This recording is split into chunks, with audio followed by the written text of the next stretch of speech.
Hi, everyone. If we go back 10 years, China's economic engagement in Central Asia was largely twofold. First, you had hydrocarbon investments and also transportation projects in Turkmenistan, Uzbekistan, Kazakhstan. You also had loans from the Export-Import Bank of China to Tajikistan and also to Kyrgyzstan, primarily for electricity and for transportation projects. These really continued through to around 2014, 2015, when the last of the big loans was signed. Um, that's largely stopped now. In the last few years, we've seen no major deals signed at all. And actually, Tajikistan and Kyrgyzstan's debt to China has slightly decreased in the last few years. Similarly, we've seen a slowdown in hydrocarbon investments, both in the transportation and also in the extraction sector. In its place, we've seen industrial projects. Projects require, for example, hydrocarbon processing.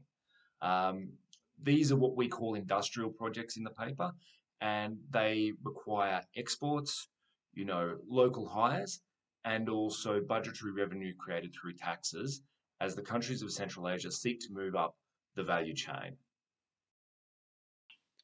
Ever since Chinese firms started to engage more with local workers and local residents, operations of these firms are no longer isolated like they were before. These Central Asian workers, they're demanding their salaries to be matched with Chinese workers because they see that they're doing the same job. These workers are also demanding better treatment of the environment because as they see it, this is their home, and these are foreigners who are making money off their land.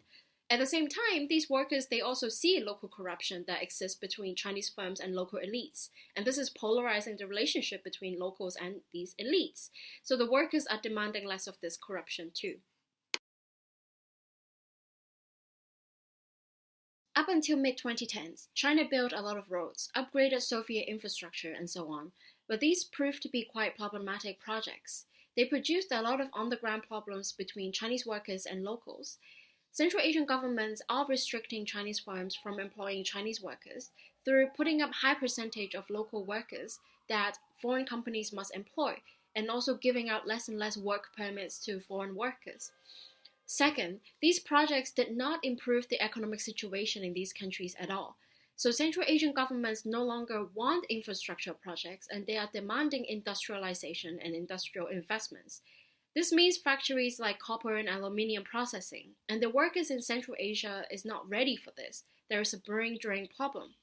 But China is willing to both export industrialization here to Central Asia and fix this brain drain problem by slowly training Central Asian workers through on-the-job training in Central Asia and also in China training and the recently opened Luban workshops in Central Asia. Chinese firms are meeting locals' demands in two main ways. Firstly, they're just employing a lot more Central Asians on their projects. Uh, Sometimes that's 60, 70, 80, even 90% local hires, sometimes including managerial and technical roles.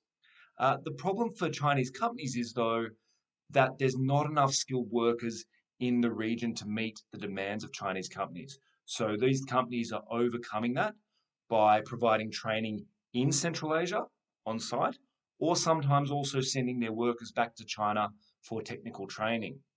This has largely been company led until now, but in the last few months, we've seen the Chinese government announce that it's going to build vocational schools across the region to try and meet this skills shortage.